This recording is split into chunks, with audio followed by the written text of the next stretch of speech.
नमस्कार दोस्तों, मेरा नाम साहिल मिश्रा है और आज मैं आपसे अपने जीवन के एक ऐसे महत्वपूर्ण सफ़र के बारे में बात करना चाहता हूँ जो मेरे जीवन को पूरी तरह से बदल दिया और शायद आगे भी बदलता रहेगा।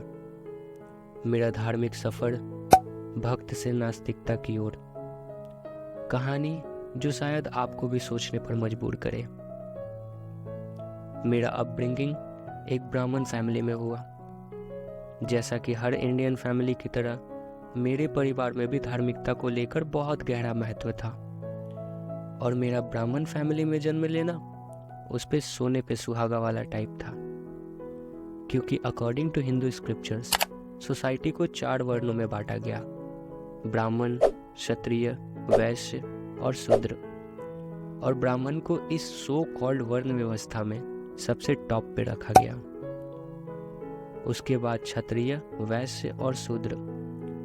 ब्राह्मण को ये पोजीशन उसके मनगढ़ंत कहानियों से मिली, जैसे ब्रह्मदेव, जिन्हें हिंदू स्क्रिप्चर्स में ultimate creator of the universe माना गया है, उनके मुंह से जन्म लेना है, जिसका काम वेद पढ़ना और पढ़ाना है, तीनों वर्णों में एक्सेप्ट शूद्र, क्योंकि इन्हें सबसे नीचा माना जाने लगा था लेटर वैदिक काल से, जो कि बहुत हद तक अभी भी एक मनुष्य की नीच सोच को झलकाती है।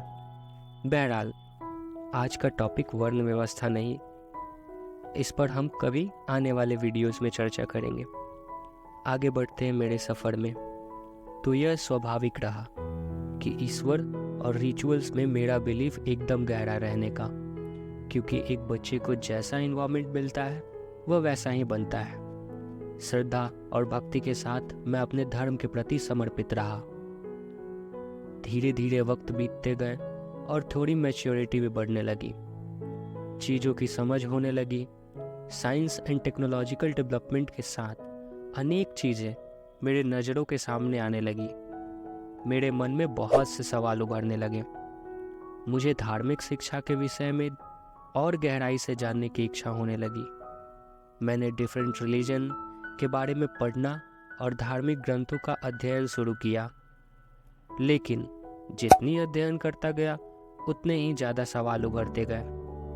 जैसे, यह यूनिवर्स एग्जिस्टेंट में कैसे आया? क्या इसे कोई बनाने वाला क्रिएटर है?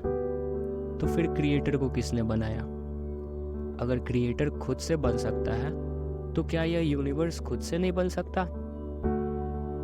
डिफरेंट रिलीजन टेक्स्ट में एक दूसरे से मिलती जुलती बातें करते थे और कभी कभी एक दूसरे से बिल्कुल अलग। कुछ तो पैराडॉक्सिकल फैक्ट्स से भरे पड़े थे। यह मुझे हैरान करता था कि आखिर इतने सारे धर्म एक साथ में ही उनके मानने से सही और गलत कैसे हो सकते हैं। मैं अथेइज्म के बारे में सुनता पढ़ता था, लेकिन उसे एक्सेप्ट करना मेरे लिए बहुत कठिन था।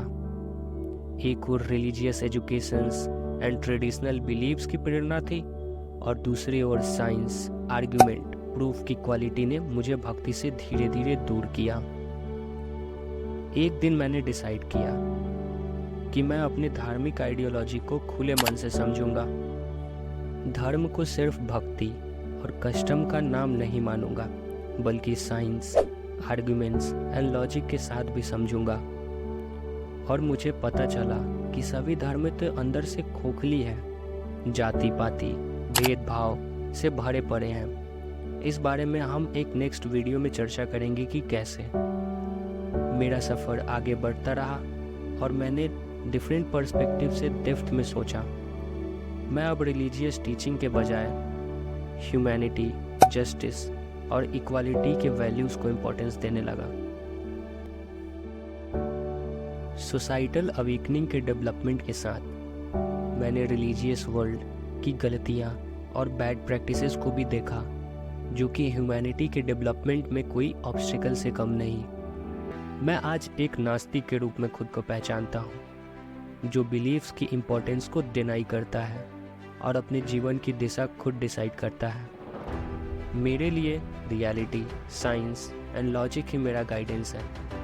मेरे नास्तिक होने का मतलब यह नहीं कि मैं अधर्मी या धर्म के प्रति डिसरिस्पेक्ट शो करूँगा। बल्कि यह मेरी फ्रीडम है कि मैं अपने मन की आवाज़ सुनता हूँ और अपने लाइफ के डिसीजंस खुद तय करता हूँ। मैं यहाँ केवल अपने एक्सपीरियंसेस को साझा कर रहा हूँ और अपने थिंकिंग या आपके थिंकिंग को बदलने का प्रयास नहीं कर रहा हूँ। मेरा मकसद यहाँ बस समझ और सहयोग देना है।